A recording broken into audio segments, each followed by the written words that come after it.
questions on homework?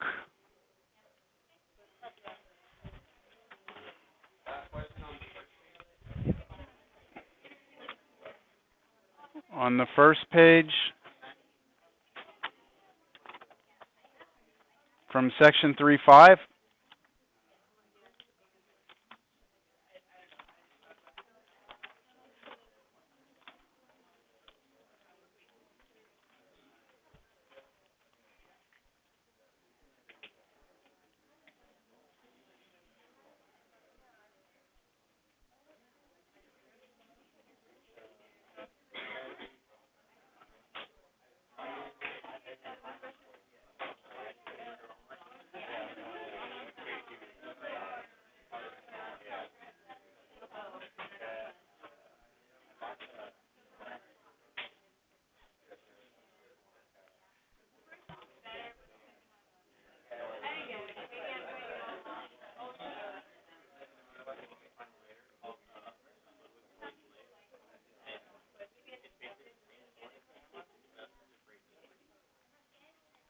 Okay, I've been asked about number 29.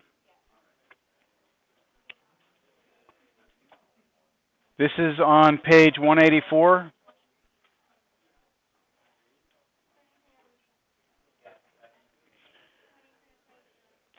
You're asked to find the derivative of this rather pleasant-looking thing.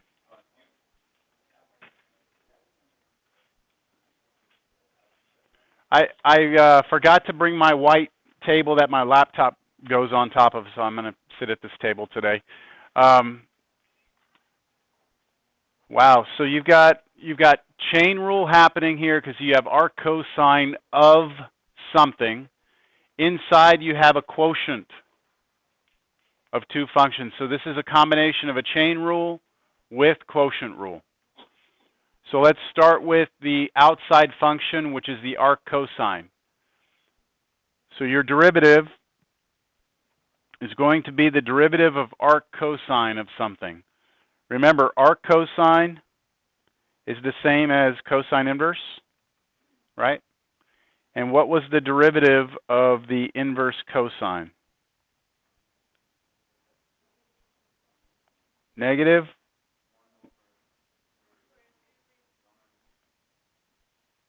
x squared. That's the derivative of arc cosine. But we obviously have arc cosine of a bunch of stuff instead of just x. But we just apply the formula first. Negative 1 over the square root. It's going to be a big square root here. Square root of 1 minus. Now, for us, x was everything in that parenthesis. So it's the what we call the argument of that inverse trig function. So it's b plus a cosine x over a plus b cosine x all over, or all raised to the second power.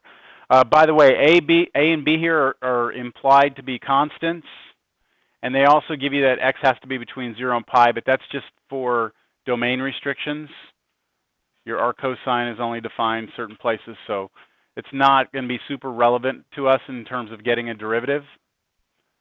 That's the first part, right? So we've taken care of the derivative of arc cosine of a bunch of junk. Now we say times the derivative of what's inside. So I'm going to erase this over here because I'm going to need this space. Quotient rule.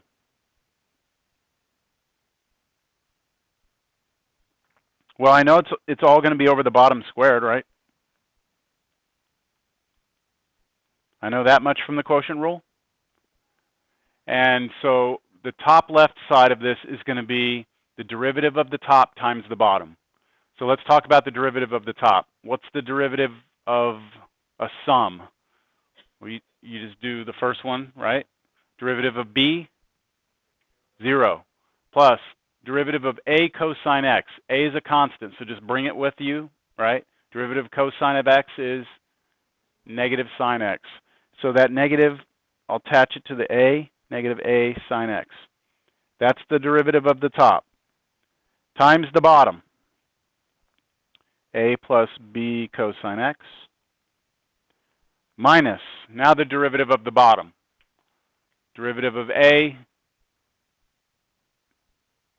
0, plus B is a constant. Derivative of cosine x, negative sine x, so that's going to go in front of the B. So how about negative B sine x?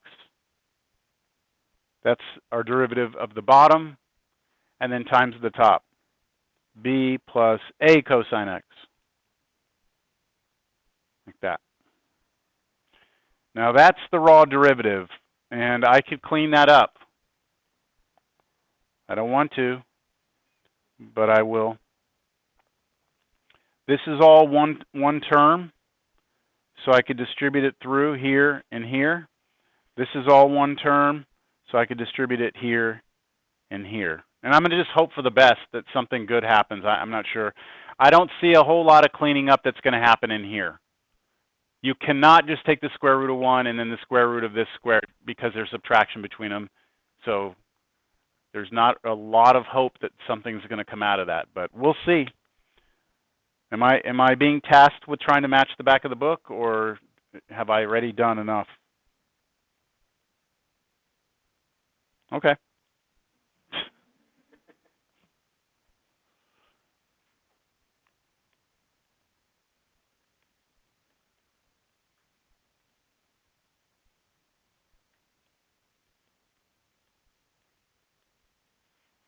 Okay, there's that part.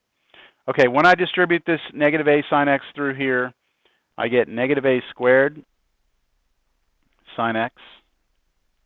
When I do the next one, I get negative AB sine x cosine x. So negative times positive was negative, negative times positive was negative. Is that okay? That's just these two. Then is it all right if I make this negative negative a plus? Is that all right with you? So I'm going to do a positive B sine x through to a B, a positive B sine x through to an A cosine x. So I'm getting plus B squared sine x, and then what, plus or minus here? Plus AB sine x cosine x. And that's all over the bottom squared.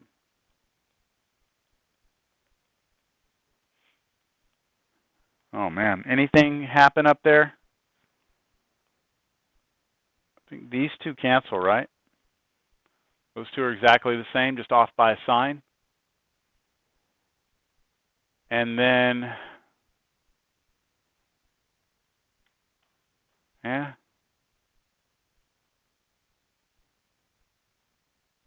What do you want me to do? Keep going? The answer is what?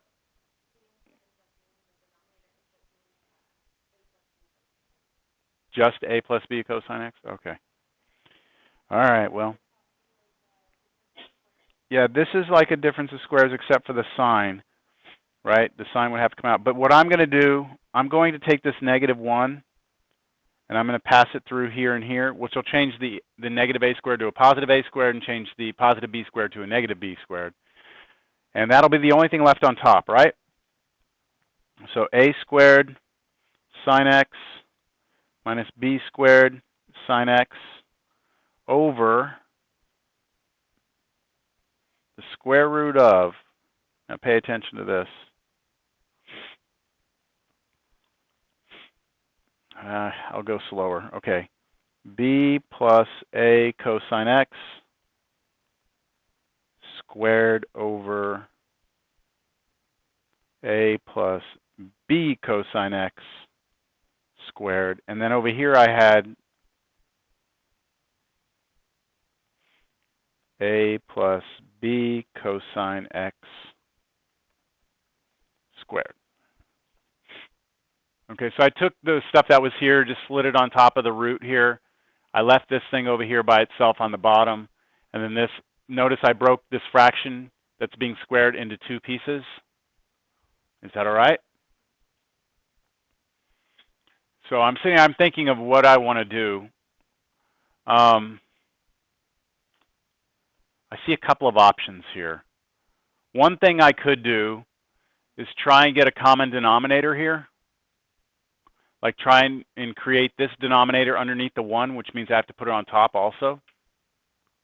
Or I could actually take this whole thing and push it into the root, but when it goes into the root, what happens to it? It gets squared, but it's already squared, so it would become 4th power. If I push that in here to the 4th power, it'll be times 1, so it'll just be all that to the 4th. But then when I distribute to here, do you see that it would cancel? 2 factors of it would cancel. So what do you want to do? Common denominator in the root or push that thing inside? Either way. Push that one inside? Okay. So I'm pushing this one inside here, which means it's going to square, right, when it goes in? Square it on its way in. All right, so here's what we've got. I'm running out of room. A squared sine x on top minus b squared sine x over square root. Now that thing that I pushed in there is a plus b cosine x now to the 4th power, right? And that thing to the 4th power hit the 1 and became this. Yes? Then minus, and then it hits this right here.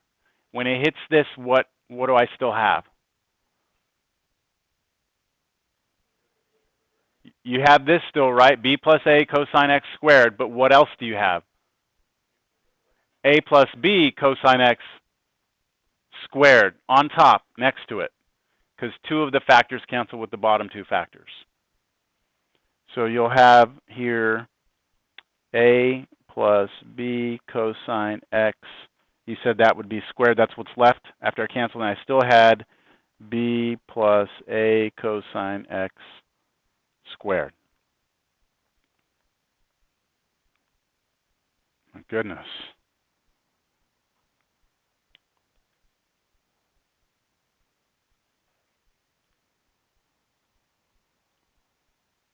Are we having fun yet? Okay. Any suggestions here? Okay, so you have a plus b cosine x squared. You have a plus b cosine x to the 4th, so you can factor that out. 2 of them, right? 2 factors. And then that can come out of the root, can it? As 1 factor. All right. A squared sine x minus b squared sine x. Let's see if we get this right. I have an a plus b cosine x, a single factor that came out, still under the root, is a what? So I took 2 of these factors out of this, right? So I still have this, but squared. And I still have this. This one came out. So a plus b cosine x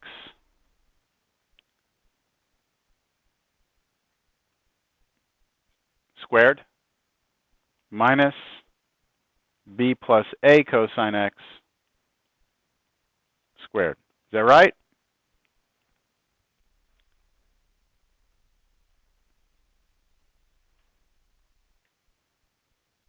Now what?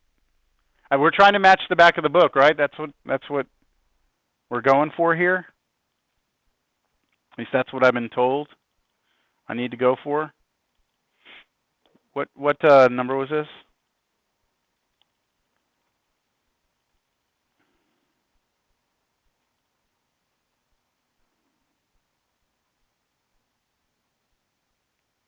So I'm trying to get to this right here. Wow, we got a ways to go.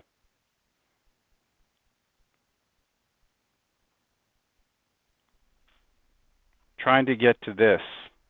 You'll see it right there? That's what I'm trying to get to.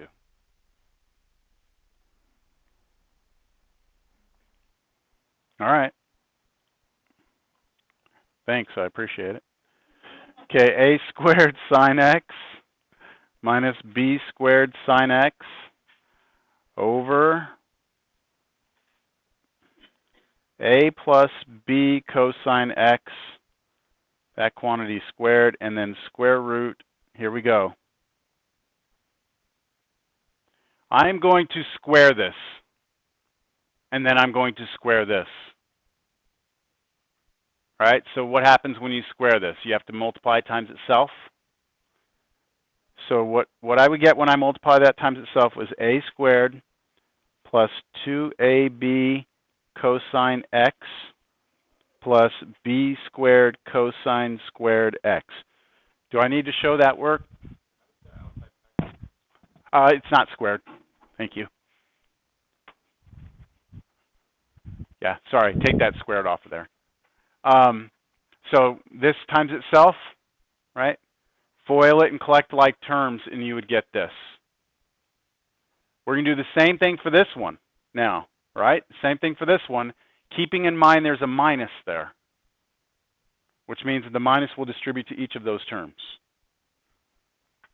So what's it going to be? Minus b squared minus 2ab cosine x, then minus what? A squared cosine squared x. I guess my division bar was not long enough.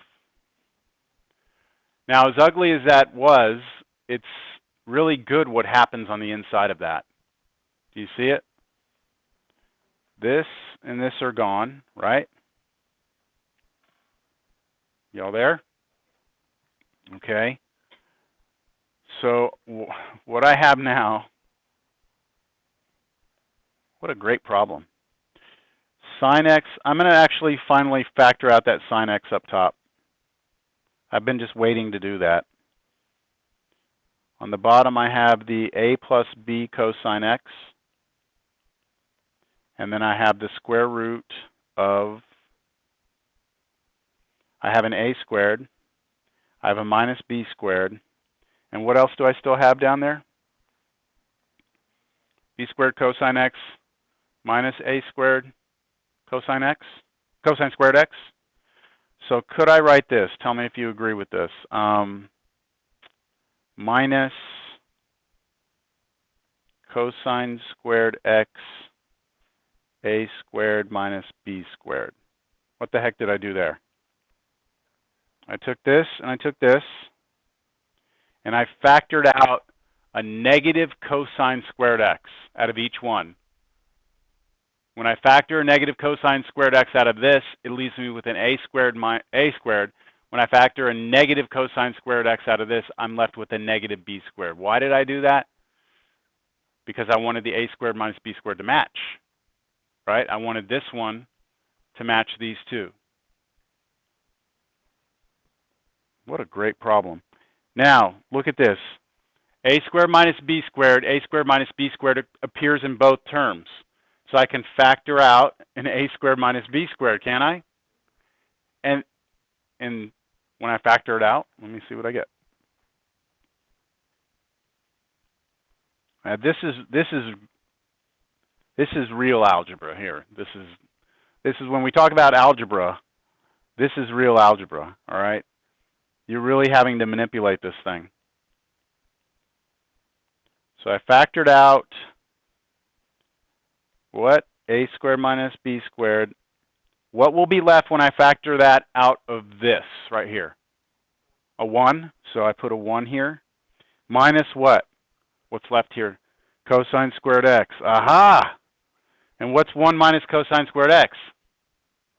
Sine squared x.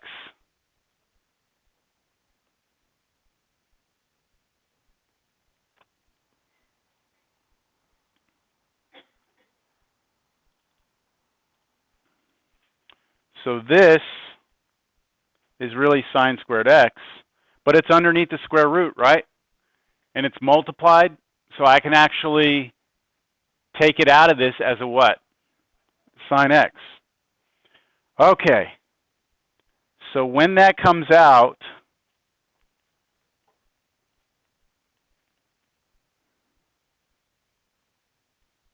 It joins up with that a plus b cosine x that's out there already. It comes out as a sine x. I still have square root of what? A squared minus b squared. And those signs cancel. Yeah? Are we almost there? Oh, we're so close. Except that we have just an a squared minus b squared square root. Well, this over this is the same as writing a squared minus b squared to the first power over a squared minus b squared to what power? Half. And if you have the same base, different exponents, you subtract. 1 minus a half is a half. So this turns out to be a squared minus b squared to the half, which is the same as the square root of a squared minus b squared, but on top now. And we're there. Square root a squared minus b squared over a plus b cosine x.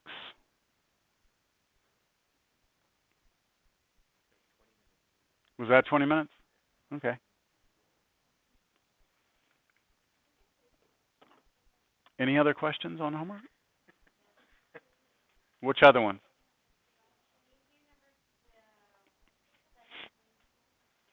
The 7, what? Number 7. On the next section? L'Hopital or same section? The one on page 197. 197. Okay. So this will be L'Hopital. And number 7, you said? Yes. Okay, this is off page 197. Number 7.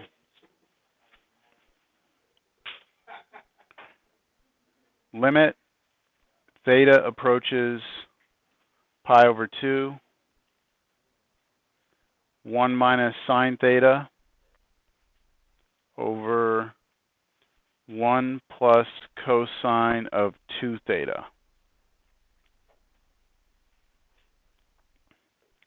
So let me just say something about that last problem. You know, that was pretty ugly, right? I mean, as far as all the algebra was concerned. But it's one of those things that's it's kind of relative. You know, that may appear to be ugly algebra, but for an engineer, that's the type of algebra that an engineer has to deal with. You know, it's one thing to know, okay, chain rule, and then that's going to be quotient, and there it is, there's the raw derivative. Taking it all the way down like that is, you know, I don't know. That's what like I said, real algebra. That's what real algebra is. Real algebra is not like, you know, difference of squares. X squared minus 4 is x plus 2x minus. That's not algebra. What we just did is algebra. Taking something very complicated and reducing it down to something very simple. So, but that takes time to get good at that. Yes. I think what you should do is be very disturbed with the answer in the back of the book, and then you should be trying to get that answer, and then realizing you need help, and then asking for help, and then seeing it, and now knowing that, okay, like there's nothing off the table here. Everything, any rule in algebra that I've ever learned can be applied, right? And a lot of times in a problem like that, you might go a certain way, and it's not exactly going to get you there. There might have been another way of doing that that would have been easier. That's the way I did it. That's the way that I saw it. I don't know if that, maybe there's something easier. What did the solution do? This is the detailed solution from the solution manual. There's their, let me zoom out. There's their raw derivative right there, which is where we were.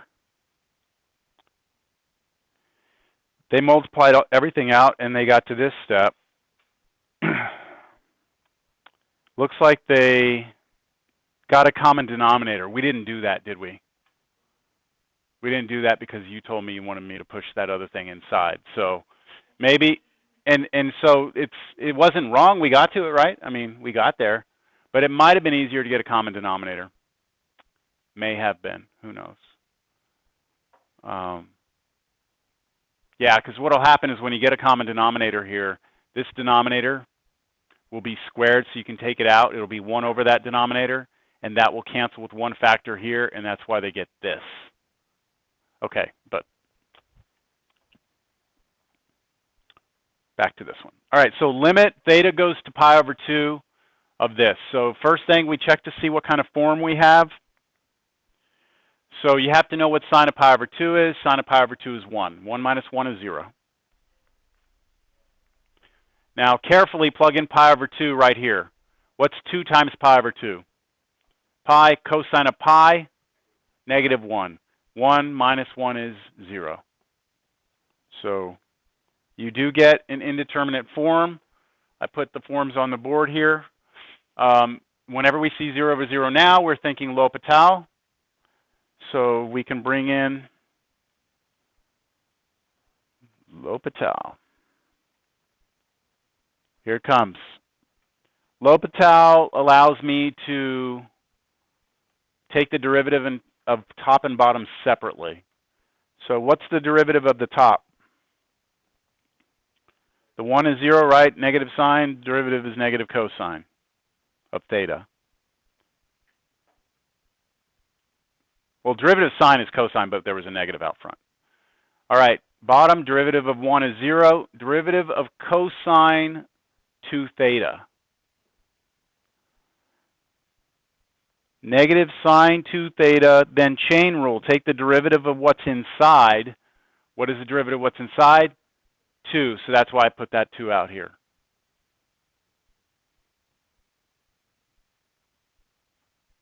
And now try again. What is cosine of pi over 2? Cosine of pi over 2. 0? Oh, yeah, you can get rid of those. Yeah. If you want, yep, make that plus plus. It's like they're not even there. Okay, so cosine of pi over 2 is 0. So this is giving me the form 0 over, okay, sine of, let's see, 2 times pi over 2 is pi. Sine of pi, 0. We get 0 over 0. So it's not looking great right now, but we're going to try again L'Hopital because it was 0 over 0. Why not? L'Hopital.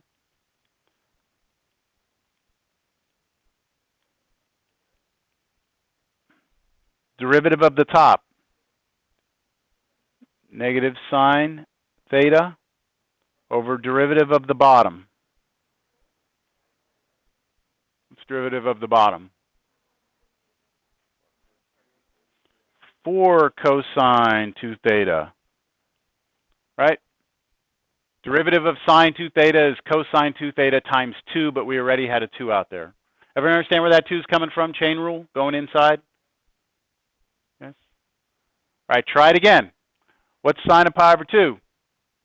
Sine of pi over 2, 1. And then there's a negative out front, right? So negative 1 over, now plug in pi over 2. 2 times pi over 2 is pi. Cosine of pi, negative 1 times 4, negative 4. Negative 1 over negative 4, 1/4.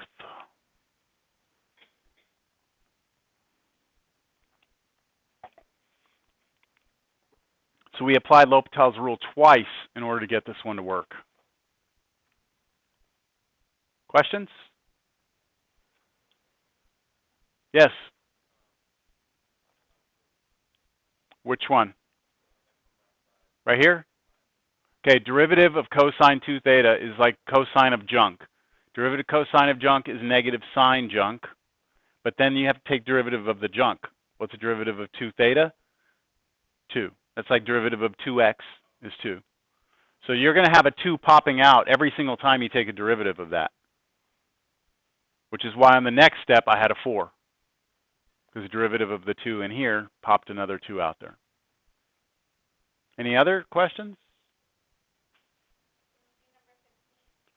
I can try. Let me see here.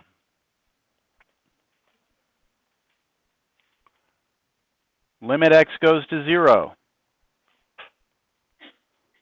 X times 3 to the x. Now, they don't put a dot there to tell you it's multiplication. I hope that when you looked at that, you thought, yeah, that is multiplication.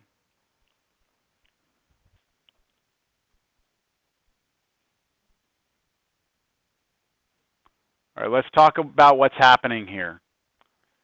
The numerator, you're having 0 times 3 to the 0. On the bottom, you're getting 3 to the 0 minus 1. So tell me where that's headed. What's 3 to the 0? 1, right? Times 0, 0.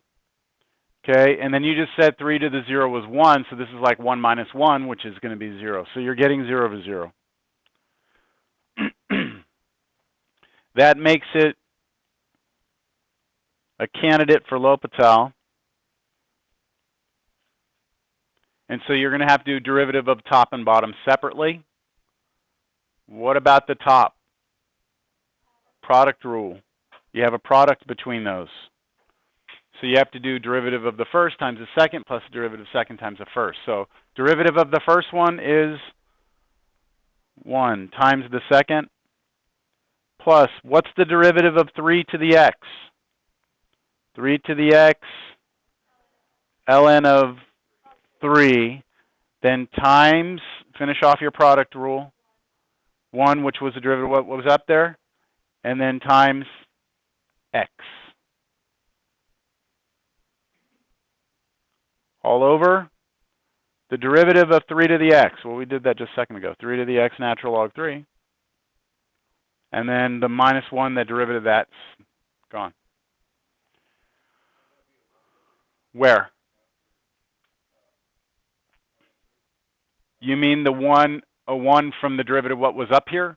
Yes, but I don't need to write it, right? I could. I mean, I could put 1, and then I could put times. Now, the x here is finishing off the product rule, right? Derivative of this right here times this plus derivative of this, which is these 3 things, then times this, which is this x. Okay, at this point, if you try and plug in 0, what happens? This is a great problem. If you try and plug in 0, what happens? What's 3 to the 0? 1.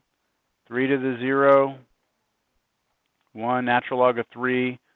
Plug in 0 here. So you get 0. So what are you getting on top? 1? Oh, hold on. Try it again. It was 1 times 3 to the 0 was 1, wasn't it? This, I'm talking about this one. 3 to the 0 is 1. So I'm getting 1 plus, and then 3 to the 0 here was 1 times natural log 3 times 1 times 0, which is just going to be 0, over 3 to the 0, 1 times natural log 3. This is not a problem. 1 divided by the natural log of 3 is a number, and we're done.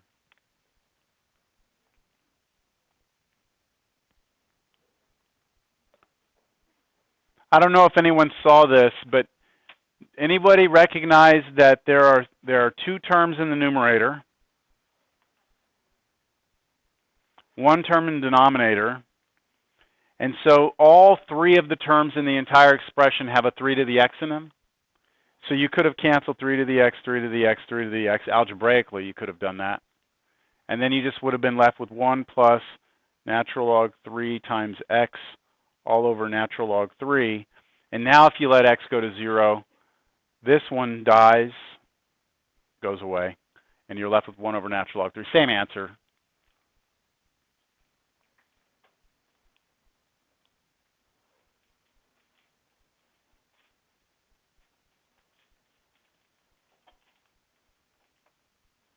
All right, good.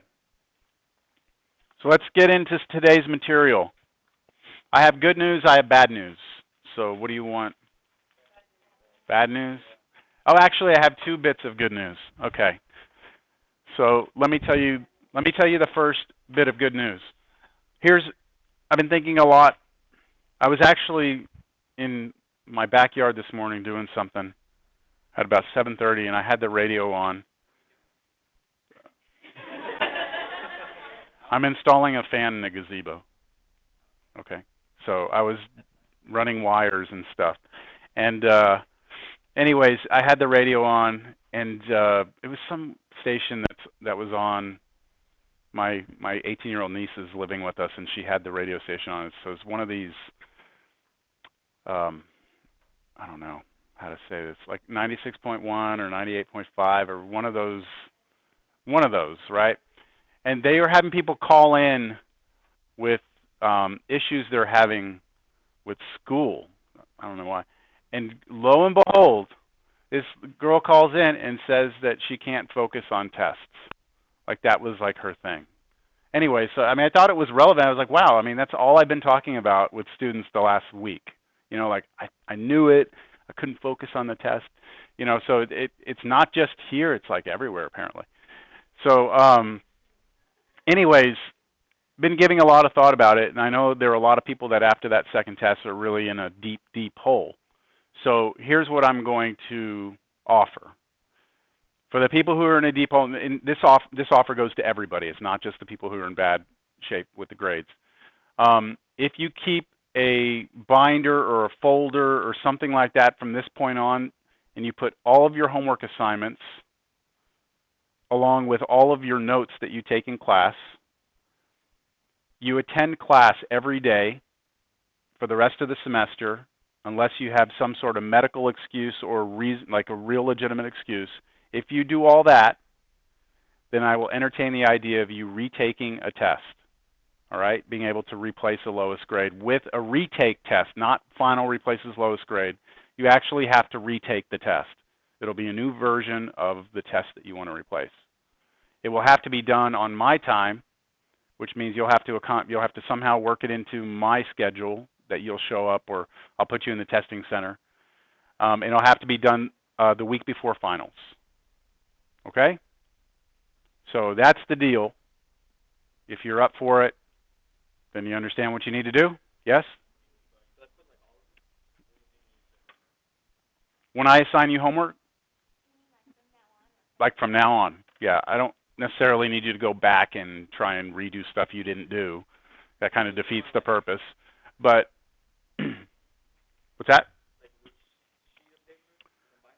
I want it in a way that I can flip through it and say, oh yeah, this was the homework assignment, and this was the next one, and this was the next one. So starting from here on out. So if you need to separate your homework from your notes now, start doing it, that's fine. But what I don't want is here's my spiral. I have everything mixed in here. That's not what I want. I want to be able to very easily see, yes, honest attempt at each homework assignment, and then here's their lecture notes. All right? You can do them in the same as long as they're separated. All right? Yes. If you get an even lower grade. Okay. You take the grade that you make on that retake. Yes. So that'll discourage people from doing it just for fun. Yeah, you know. Okay? I'm sorry? Yes, you'll get to pick what test, but you'll have to let me know ahead of time. I'll have a version of each test. And so, you know, okay, you're an exam 1 retaker, you do this one. Yeah. Okay? That's the first good news. Second good news is that you get to leave a little early today because I've got a commitment. We have to do faculty evaluations where we have to sit in on other people's classes and like evaluate other faculty. And so I was supposed to do one last semester and I didn't do it, and so I have to do it this semester, and today's the day. So yeah, no, I don't like doing them, but you know, they're important. They're an important part of the process. So I've got to do that. That's, I guess, good news, you leave early. Bad news is I'm going to be doing a faculty evaluation, so after class I'm not going to be available. So, okay. All right. So we're talking about, I think, hold on. What is it, 2:40? I mean, we're not talking much earlier, okay? We're talking maybe like 2:30, 2:25. instead of 240. But I got to be able to like pack up and go and get across campus. So, okay, today is just more L'Hopital's rule because you've only seen, we've really only dealt with the two cases here, right? We have not really addressed any of these other ones. So I'm going to start with 0 times infinity now.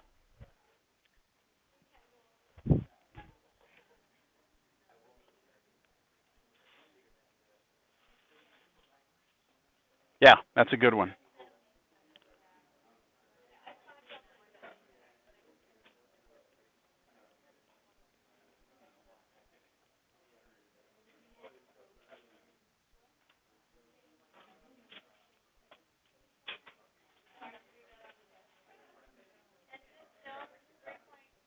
This is still 3-7.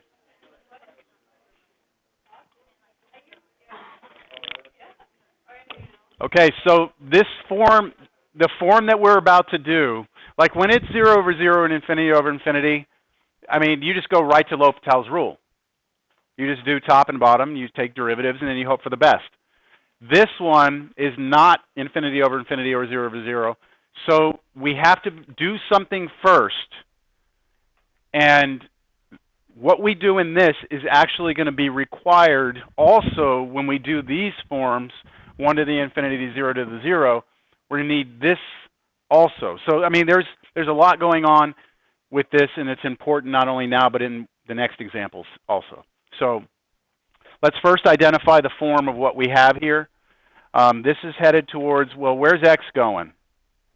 Infinity, okay, times, all right, tangent of 1 over x. So what happens if I take 1 over infinity? What happens to a fixed number over a huge number? That goes to 0. What is tangent of 0? 0. Okay, now, since this is going to be kind of a theme throughout this class and other classes, everyone in here needs to be extremely comfortable with the tangent function. That's why you did it in pre-cal. The tangent function looks like this. This is 0. This is pi over 2. This is negative pi over 2. That has to be just kind of one of those index cards in your mind that you can flip to and just see the picture, all right? Just like sine and cosine. And so when you look at this and you say, what happens if I try and plug 0 into tangent? You're going to this curve. I kind of missed the origin there.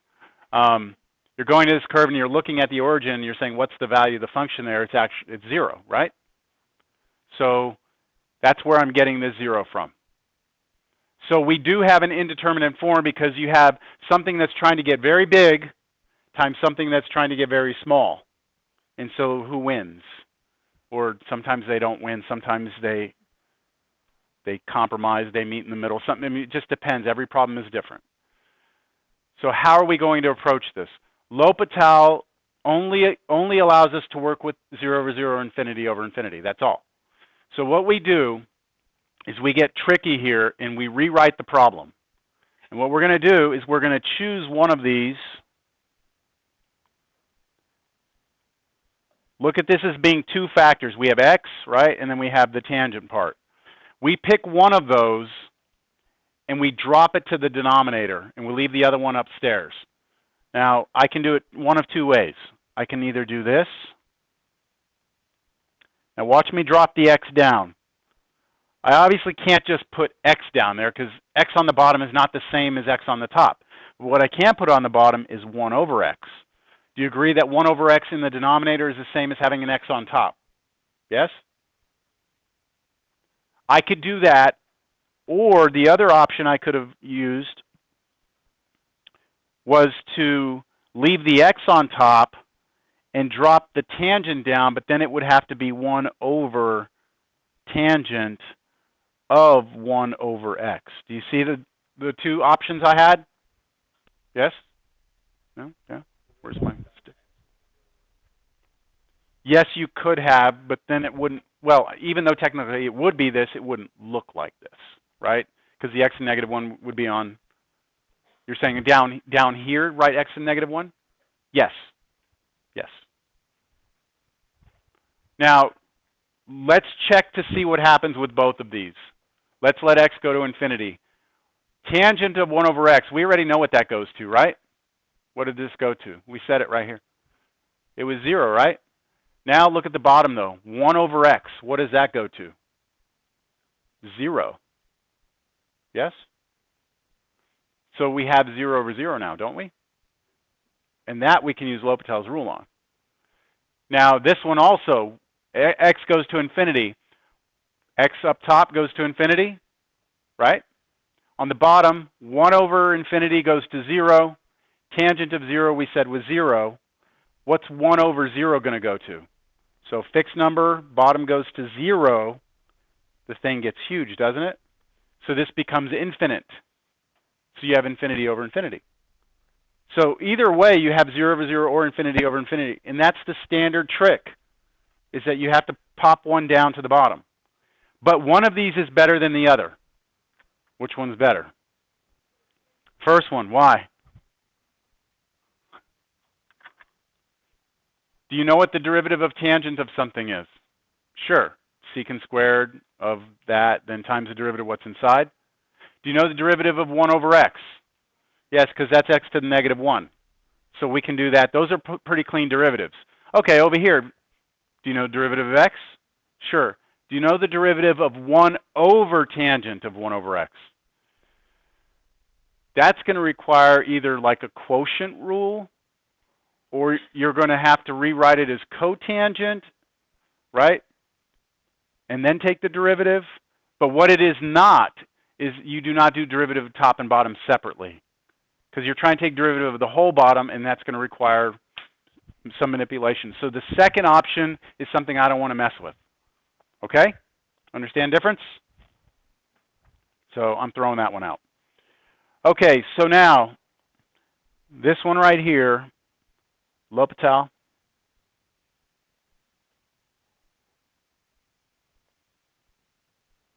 Derivative of the top, we said, was secant squared of 1 over x times what?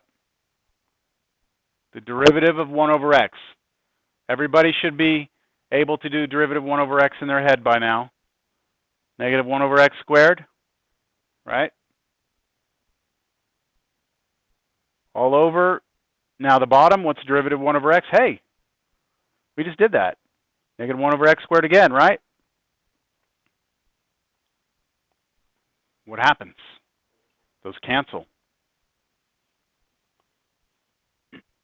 And that's good news. Because now we're going to let x go to infinity.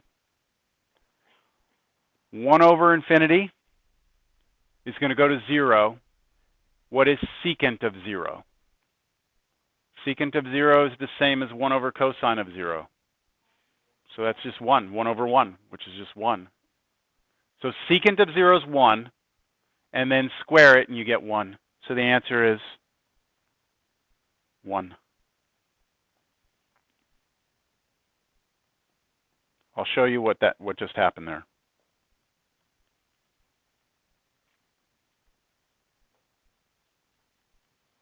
That's secant squared of 1. That's secant squared of 1 over x. It's the same as 1 over cosine. That's secant, and then squared. So cosine of 0 is 1. 1 over 1 is 1. 1 squared is 1. The answer is 1. So one of these things was getting big. The other one was getting small, right? The original problem. Who wins? They settled on 1. Okay? They said we'll just approach 1.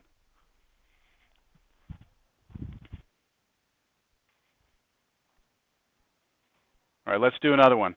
I thought about this one before class. I don't know how this is going to work out. Limit x goes to infinity of, oh no, you know what? That's not what I want. But you know, I'll make up another one. Square root of x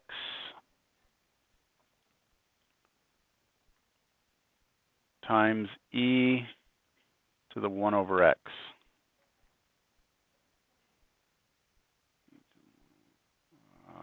no, that's still not what I want.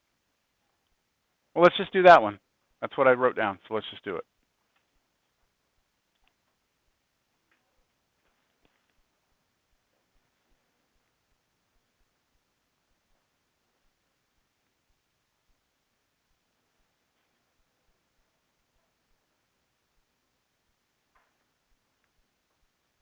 Let's just think about it.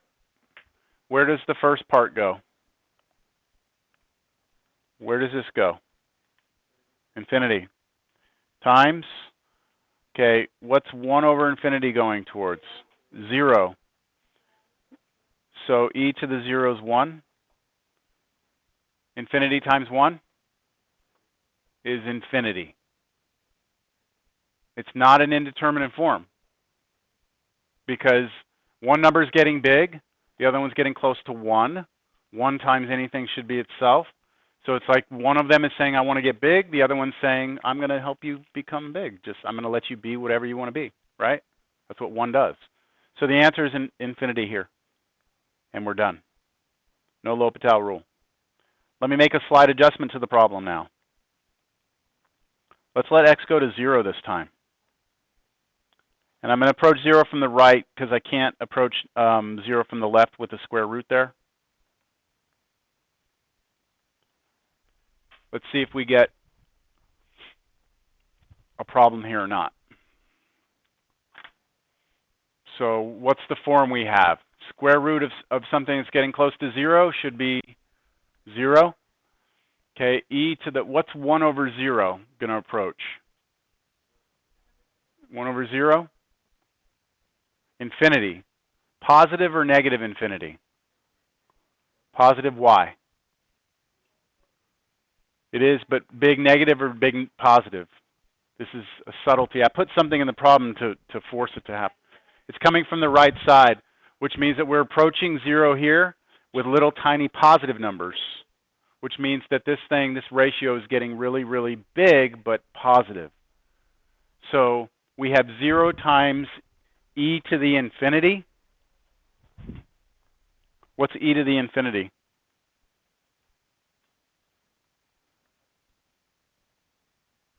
What's e to the infinity? Infinity, right? That's basically becoming infinite. Is that a problem? 0 times infinity is a problem. You okay with this? So because we have that form, I need to do something. I need to grab one of them and drop it.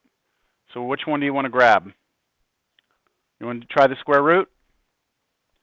Okay, limit. X goes to 0 from the right. I'm going to leave e to the 1 over x up here. And on the bottom, when I drop that down there, how about I write it x to the negative 1/2? That's the square root being dropped down on the bottom, so you have to put a negative exponent on it. Any questions?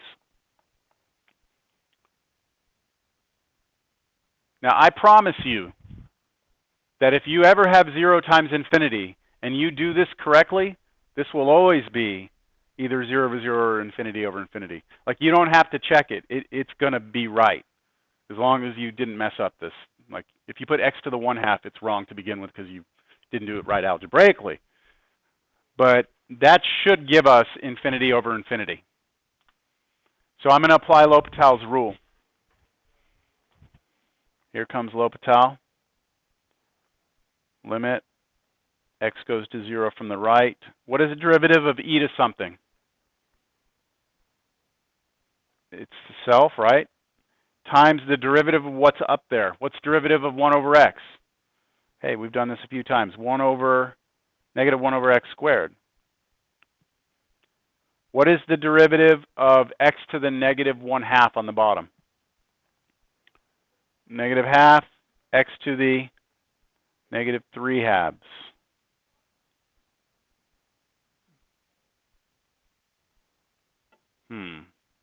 Okay.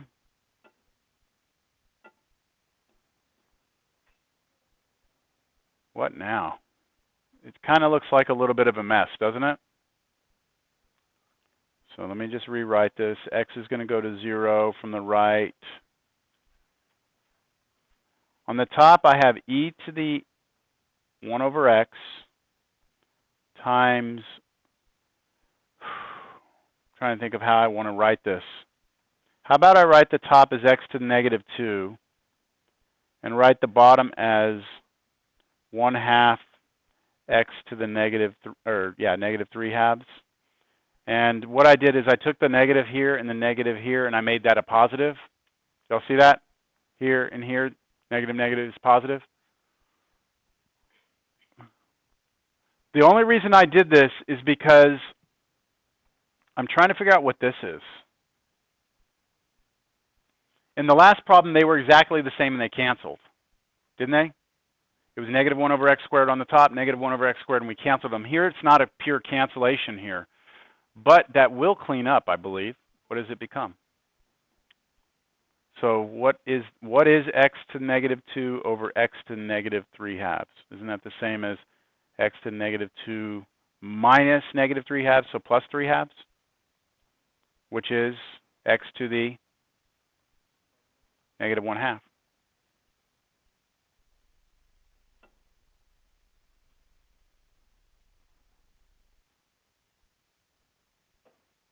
Which means I still have a what on the bottom? A square root of x on the bottom, don't I? A square root of x on the bottom equals limit x goes to 0 from the right, e to the 1 over x over, I still had a 1/2 down there, and then x to the 1/2. Do you all understand where the x to the 1/2 came from? These two together is x to the negative 1/2. X to the negative 1/2 really means you have an x to the positive 1/2 on the bottom, which is this, which is same as square root of x, isn't it? All right. It looks like we haven't gained much ground here, but let's think about what's happening. X is going to 0. Where did we say e to the 1 over x was going to? Infinity. Infinity, right? What does x to the 1/2, or what does the square root of x go to as x goes to 0? 0, right? This is going to 0 now. Infinity over 0. Is that a problem? Is it? Think about it. Think about a number on the top is getting bigger and bigger and bigger and bigger and bigger, right? The bottom is getting smaller and smaller and smaller. What happens? It gets huge, right? I mean, you could just start listing out numbers and you could verify that. We already know that if the numerator gets bigger and the denominator stays the same, it gets bigger. We already know if the numerator stays the same and the bottom gets smaller, it gets bigger. So this is kind of both happening at the same time, right? Top's getting big, bottom's getting small, it's going to get huge. So this is, the answer is what? Infinity. So I'm going to put here, this goes to infinity over 0, which is infinite.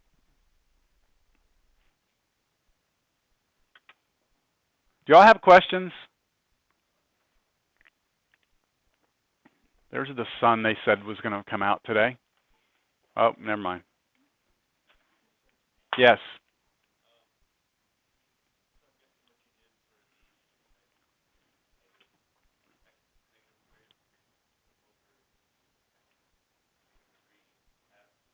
This?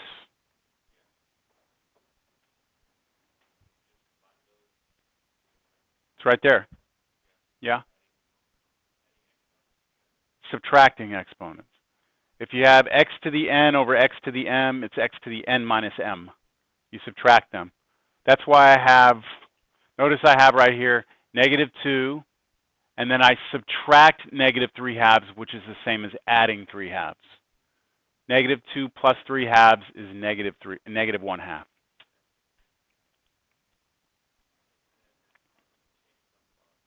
How come? Well, I did it. Yeah, because the answer is x to the negative 1/2, right? And I'm pushing it back down to the bottom, so I have to change the exponent to positive.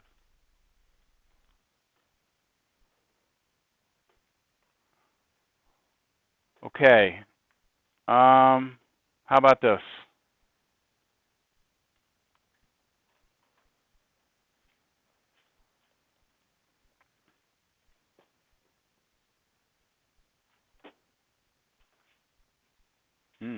Those are interesting.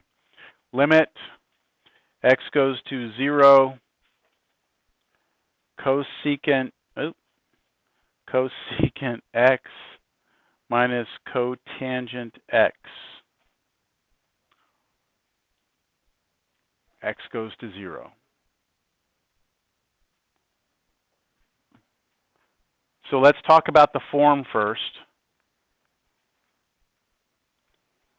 If you plug 0 in here, what's cosecant of 0? That's same as 1 over sine of 0, right? What's sine of 0? 0. So you're getting 1 over 0, which is becoming infinite. So you have infinity there.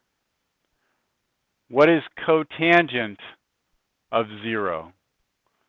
So now maybe you need to know what cotangent looks like, or maybe you can rewrite cotangent as cosine over sine. Either way, it's becoming infinite also. What does cotangent look like? It's pi, 0, looks like this.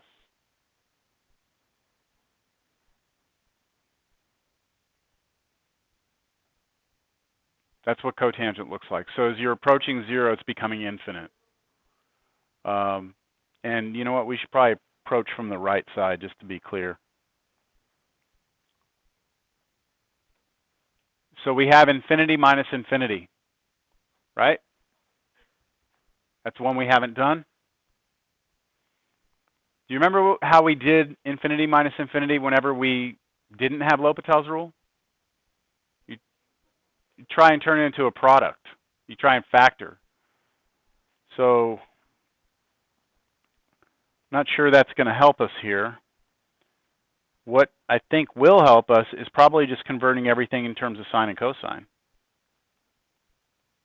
Because if you do that, do you see what you can do?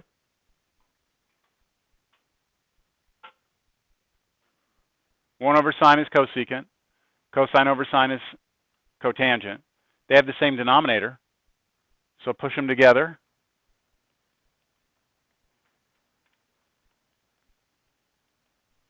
You get 1 minus cosine x over sine x. Now I think it's a little easier to see what happens. If you plug in 0, cosine of 0 is what? 1. 1 minus 1 is 0, so you get 0 on top. And then you plug in 0 here, sine of 0 is 0. So we're getting 0 over 0. And since we're getting that, we can do L'Hopital.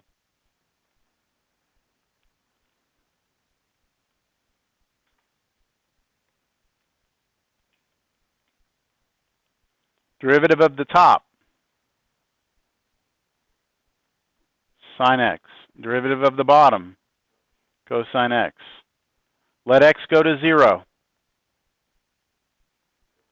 0 over 1, which is, that's okay, right? 0 over 1 is okay. You just can't have 1 over 0.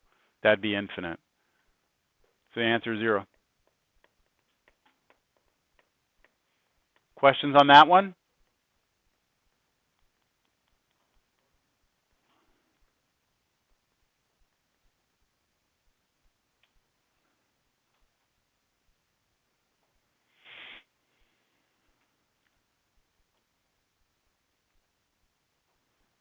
Let's try something like this. Limit x goes to infinity, x squared minus e to the x.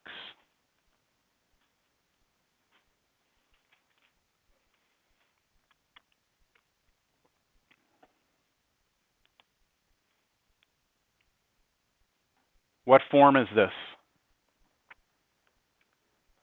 Infinity minus infinity.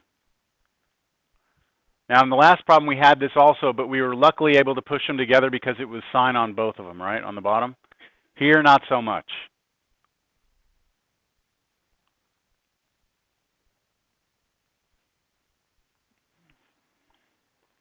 Okay, so that's why I'm here. I'm going to show you what you can do. I'm going to factor something out. I'm going to factor out an x squared.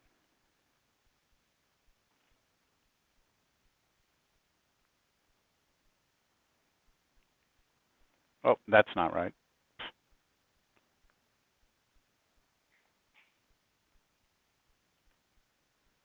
Do you agree that that's the same expression? Pulling x squared out of this one, I'm left with the 1. I can't pull an x squared out of here because it's not really there, but yes, it is. It's really there on the bottom. So now if I multiply that back through, that's really e to the x. So, I mean, that's legitimate, right? You agree? I mean, with that in mind, you can pretty much factor anything out of anything, couldn't you? You can. So x goes to infinity. I'm getting infinity squared, right? Infinity squared, so infinity. So far, the form I have is infinity. But then times, let's see what's happening on the inside of the parentheses. What is, let's see, 1's not changing. 1 minus infinity over infinity over infinity,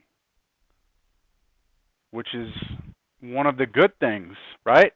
I can't tell you what it is, can I? I mean, infinity over infinity, I can't tell you what it is. But what I could do is I could create a side scratch work problem over here. And I could ask myself, Robert, what is this? What is that, right? That's the spot I'm kind of running into. I'm running into an issue with that. So I'm going to do it over here on the side. Infinity over infinity allows me to apply L'Hopital's rule. So I apply L'Hopital, take the derivative of the top and get what? E to the x, derivative of the bottom and get 2x. I ask myself now again, what happens as x goes to infinity? Same thing, infinity over infinity. So let's try it again.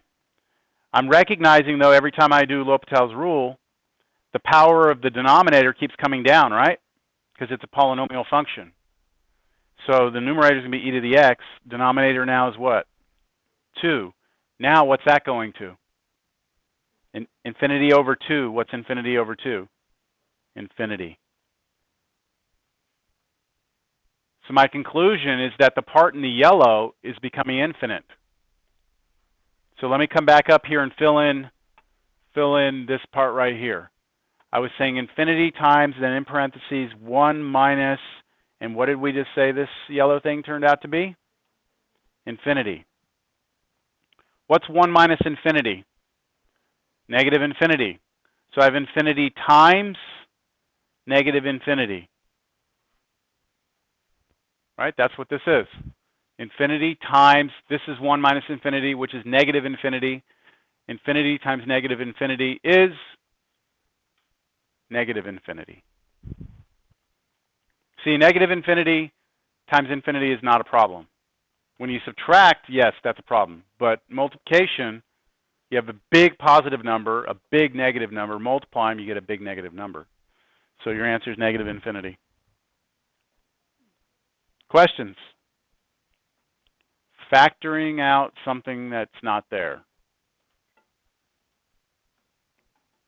So you put that trick in your bag and you move on, right?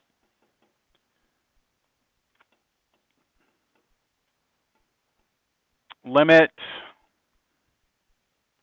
x approaches 1 from the right of this nasty thing. Natural log x to the 7th minus 1 minus natural log x to the 5th minus 1.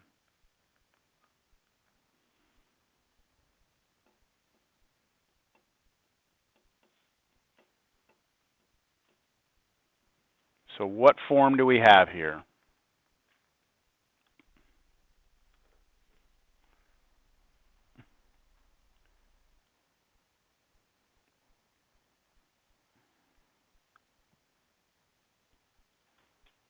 Do you remember this day that we had where we talked about the exponential functions and what they looked like, and then we talked about the log functions and what they look like, right? It's what log functions look like. And I said we're going to need to be able to make sure we understand what's happening as we approach and Today's that day. Okay, so what happens as x approaches 1? 1 to the 7th power. 1 minus 1, 0. Natural log of 0 is undefined, but what's happening is you get closer to 0 with the natural log. It's diving down to negative infinity. So you've got negative infinity for that first piece, then minus, now it's the same thing. 1 to the 5th is 1, minus 1 is 0. Natural log of 0 is negative infinity. So you're getting minus negative infinity.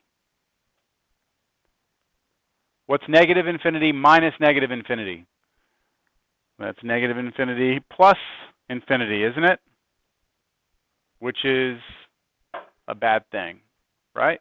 They're opposite in signs. Big negative number, adding a big number, you don't know who wins. So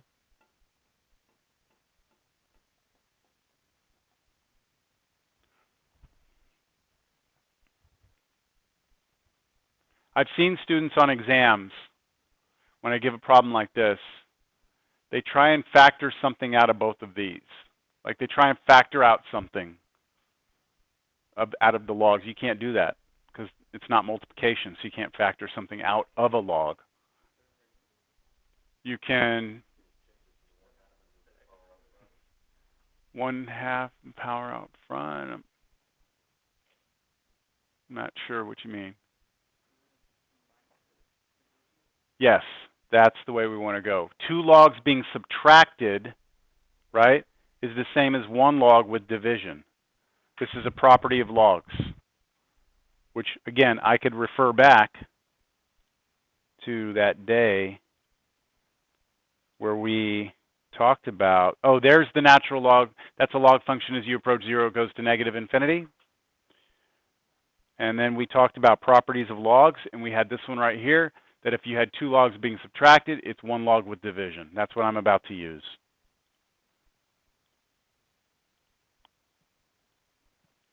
So I'm going to rewrite this as limit x approaches 1 from the right, a single natural log, but now inside of it, the 2 pieces, x to the 7th minus 1, x to the 5th minus 1. See that? Now let x become 1 and see what happens. Here you get 0 over 0 inside of a natural log. 0 over 0, you don't know what that is. But if you just move to the side here and do a little scratch work, you could figure out what x to the 7th minus 1 over x to the 5th minus 1 is, right? You could do that. Because that's 0 over 0.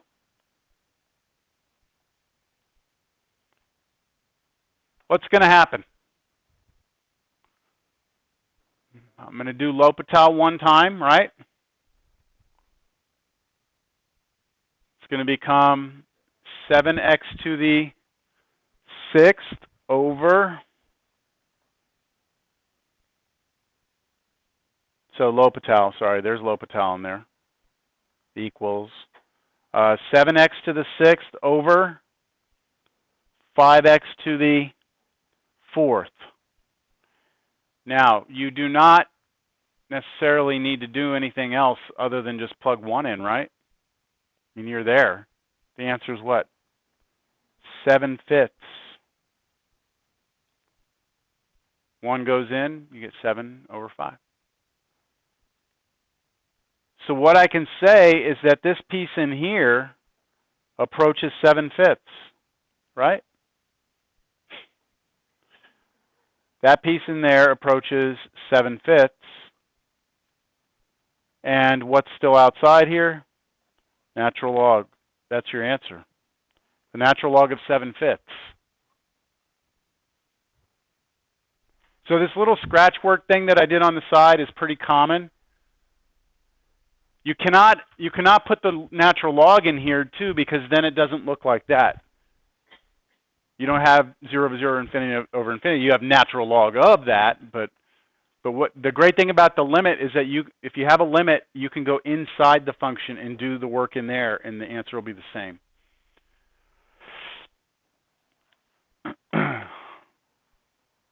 So let me see something. Hmm.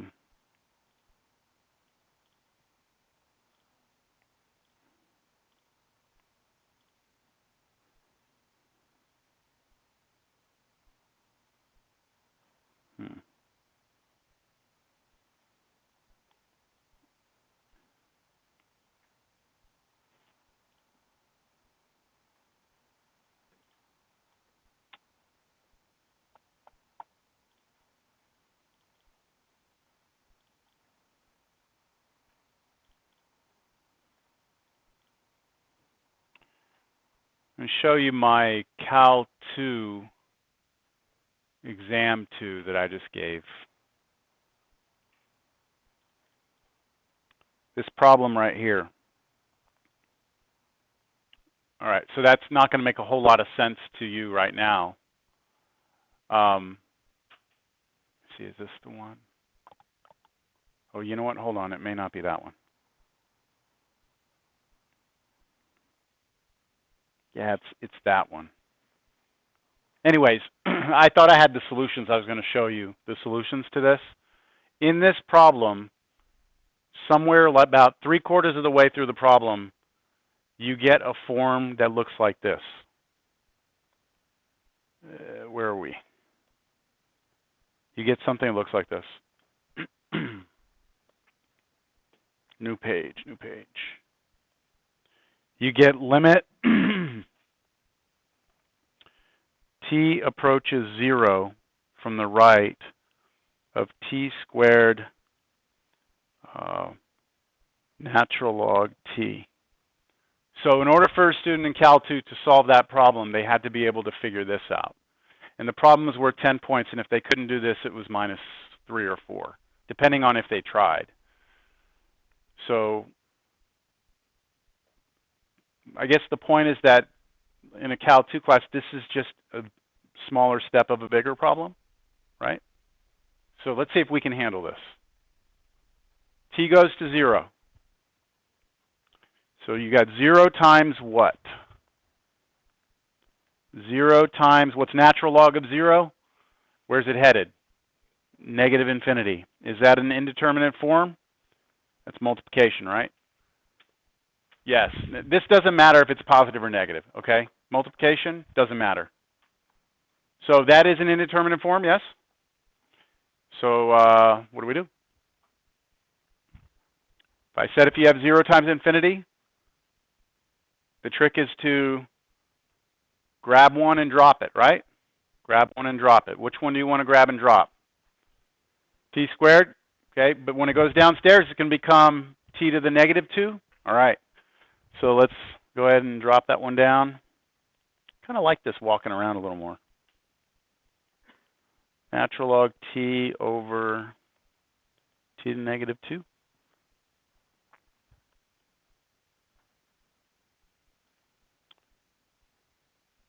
Now, I'll double check it just to be sure that we're all clear on this. The top goes to -infinity. The bottom goes to infinity also, because t to the -2 is really 1 over t squared. 1 over t squared, you let t go to 0, you get 1 over 0, and that's going to become infinite. So, but I said we don't have to check it. If we do all the algebra right, this will be either 0 over 0 over infinity over infinity. So we should apply L'Hopital. Derivative of the top. Derivative of natural log t. 1 over t. Derivative of t to the -2. -2 over t cubed. Or you could have said -2 t to the -3.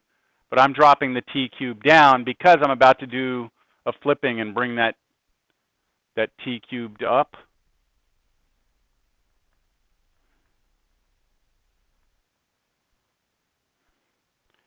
This is the same as 1 over t times t cubed over -2. Division is the same as multiplication of the reciprocal, flip fraction. Good stuff happens here. This t is gone with one of these t, so I'm left with a squared there. So that's really just t squared over -2. Let t go to 0. 0.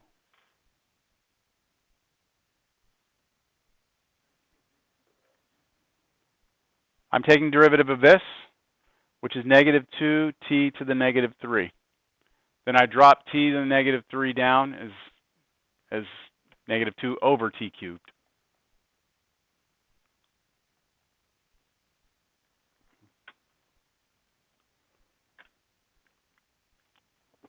How are we doing on time? 10 minutes. Man, I still haven't even talked about the other kinds. All right, we good? Okay, let me show you the next type. We haven't dealt with 1 to the infinity or 0 to the 0. I'm trying to get 2 more examples in. Limit x goes to 0 of sine x to the x. What is sine of 0? 0 raised to the 0. 0 to the 0 is an indeterminate form, right? The base wants to become 0. Anything to the 0 should be 1. So there's a problem there. Excuse me for just a moment. Some of you all know already that I have all my home, like my pool and lights and stuff hooked up to my phone. So I've been waiting for sun so I can turn my pool warmer on. So it's on now. Okay. Pool bar. That's what my other class said. I did that yesterday. That's what everyone said. Yeah, no, that can't happen. I love the idea, but it just can't happen. Okay, 0 to 0. Not had this yet. We can't do any magical dropping down or anything like that because we don't have multiplication. We have an exponent. So, I don't know, maybe your instinct will help you here. If I write that, maybe you'll know what I'm kind of up to. Anyone know what I'm up to? I turn it into an equation. The thing is, I'm not trying to take a derivative, but I did this when I wanted to take a derivative implicitly. When we were trying to do a derivative like x to the x, this is exactly what I did. But when we did that, the next step was to do what? Natural log, right? That I'm still going to do that, but just keep in mind, I'm not trying to take a derivative. So if I take the natural log of all this stuff over here,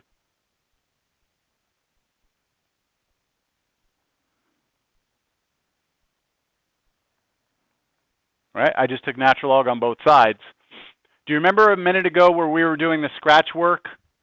We had a natural log. It was x to the 7th minus 1 over x to the 5th minus 1. And I took the limit inside and I did the work in there. I said it was fine to take the limit in there and go do scratch work. Well, we're going to do the opposite. This limit that's inside, we're going to pop it outside. And so the limit's going to be outside and the natural log is going to be inside.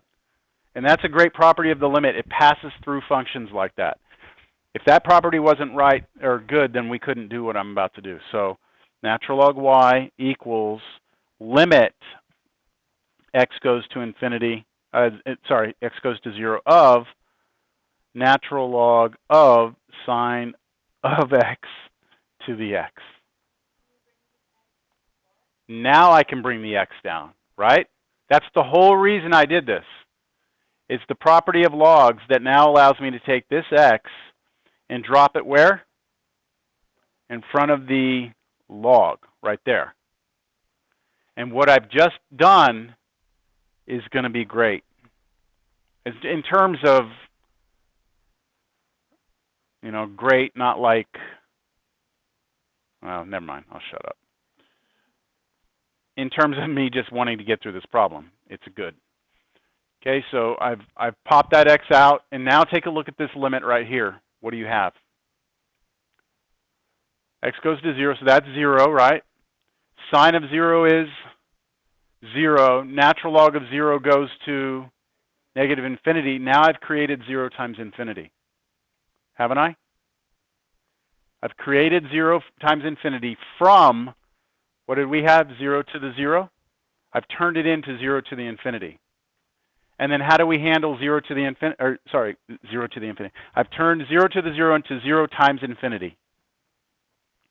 How do we handle 0 times infinity? That's actually negative infinity, but drop 1 down. I think I'll drop the x down. I don't want to drop the natural log of sine x down.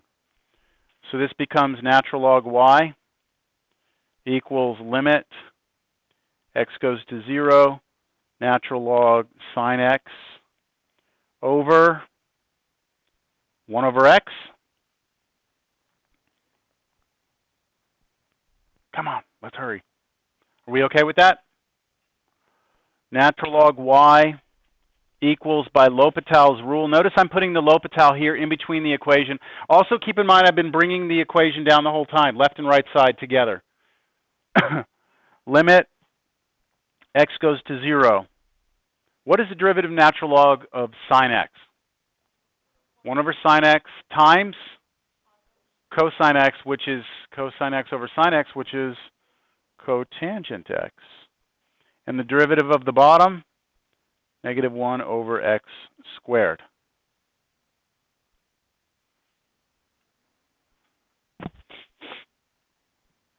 This might be a disaster.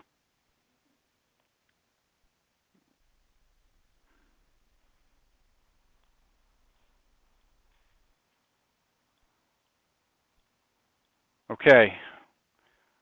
What happens as x goes to 0? What do you have on top? What's cotangent of 0? What is it? Remember cotangent? Well, what did cotangent look like? This was pi, right? Wasn't that cotangent? Yes. So cotangent of 0 is becoming infinite, right? 1 over 0 is becoming infinite. We have infinity over infinity. Got to go again. Got to try L'Hopital again. Natural log y equals by L'Hopital limit x goes to 0. What is the derivative of cotangent x? Negative cosecant squared x over what's the derivative of the bottom?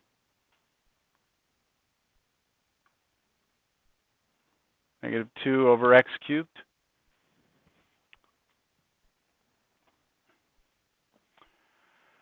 This is not good. You see what's happening here? We're not getting anywhere. What is cosecant of 0? That's 1 over sine of 0, right? Cosecant is 1 over sine. So what's sine of 0? 0. So this is becoming infinite also because it's 1 over 0. And on the bottom, 0 again. I'm willing to give one more shot on a derivative here before I wave my hands and say, you know what, maybe I picked the problem that's too hard. Because I just made this problem up. You get the idea here, though? Yes? Okay, what's the derivative of the top? Chain rule. Negative 2 comes out, hits the negative that's out there. Cosecant x. What is the derivative of cosecant x?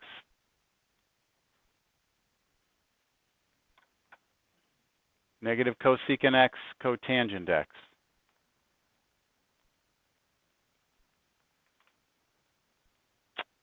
Man, disaster. This is negative 6 over x to the 4th. Nothing got better. What happened was I get a 1 over 0 again. I get another 1 over 0, and cotangent of 0 is still like infinite. So we've got like major infinity on top, and you still have major infinity on the bottom. And it seems like every time I take derivative now, it's getting uglier and uglier. So what had I dropped down to the bottom? I had dropped x down. I'm wondering if dropping the other one would have helped. You would have had to have dropped this down to the bottom, right? And that would have not been a good thing.